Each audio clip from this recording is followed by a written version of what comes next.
The Goku Black Arc is trash, and y'all just ate it up. The Goku Black Arc could have been one of the best arcs in the Dragon Ball franchise, but due to numerous factors, I consider it to be one of the worst in all of Dragon Ball. Never had a concept between divine figures and morality between humans been so wasted. An evil Goku, a war-torn future, Trunks returning with more trauma than ever. It had a good setup, but instead, it unraveled into a convoluted mess that left fans more confused than satisfied. From its wasted potential and poor writing to the broken power scaling and lore contradictions, this arc is something to remember for in that it showed the regression of the Dragon Ball series. And if you are a fan of this arc, stick around, you might still agree with what went wrong. Let's break it down. The Goku Black Arc has one of the most exciting setups in Dragon Ball history. An evil version of Goku with a dark aesthetic and god tier abilities, instant hype. The return of Future Trunks, one of Z's most beloved characters, incredible. A war-torn, apocalyptic future where mortals are being exterminated by a rogue god? Sign me up. But what starts off promising quickly spirals out of control. Instead of a tightly written narrative, we get time travel headaches, unearned power-ups, and a final villain that literally turns into purple goo. This arc is the definition of wasted potential, and it's not just about plot holes, it's about how the story betrays its own tone and characters. Let's talk about Zamasu, both the original and the Goku Black version. The concept? Brilliant. A Supreme Kai apprentice who becomes disgusted with mortals and goes rogue sounds great on paper. His philosophical conflict with Goku and the gods could have added serious depth to the franchise, but instead, we get a villain who monologues every 5 seconds about how mortals are sinners and justice must be beautiful. Over and over and over again. It gets old.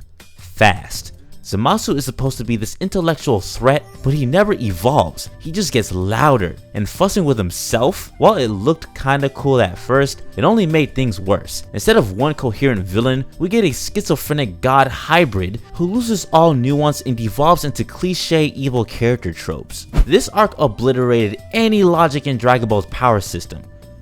As if it had anything to begin with, but you know. Goku and Vegeta go toe-to-toe with Goku Black, who somehow gets exponentially stronger by just getting angrier. Trunks getting his Super Saiyan Rage transformation out of nowhere and is somehow comparable to the godly transformations in this arc. Him pulling out a spirit sword with no training or explanation whatsoever, and that somehow being able to be an immortal being. The power creep in this arc isn't just unrealistic, it's disrespectful to everything that came before. There's no training, no real build up, no real explanation, just vibes and glowing auras. Time travel has never been Dragon Ball's strong suit, but this arc took it to absurd levels. Multiple timelines are referenced but never clearly explained. The time rings, alternate universes, and paradoxes stack on top of each other until you don't know what's what anymore. Goku Black is Zamasu from a different timeline, using Goku's body from yet another timeline, teaming up with himself from a third timeline. Yeah, no thanks. And don't forget, every time someone uses time travel, a new timeline is created, so by the end, we have a tangled mess of branching universes and no solid resolution. Dragon Ball was never meant to be a sci-fi drama. The more this arc leans into multiverse logic, the more it breaks the simple appeal of the series. Let's talk about Future Trunks. This arc should have been more about him. He's the emotional anchor, the one who suffers most from the villain's actions, and yet his arc gets hijacked halfway through. Instead of growth or closure, Trunks gets a random Super Saiyan Rage form, a poorly explained Spirit Bomb sword attack, and the worst fate of all, his entire timeline gets erased and he's just told to go live in another one. Sorry, your world's gone, kid. Here's a duplicate you can share a planet with. Good luck. That's not closure. That's lazy writing disguised as bittersweet drama. The ending of the Goku Black arc is downright abysmal. Merge Zamasu becomes corrupted and starts spreading across the multiverse. Goku calls Zeno like a cosmic cheat code, and Zeno wipes out everything. The entire universe. Boom. Gone.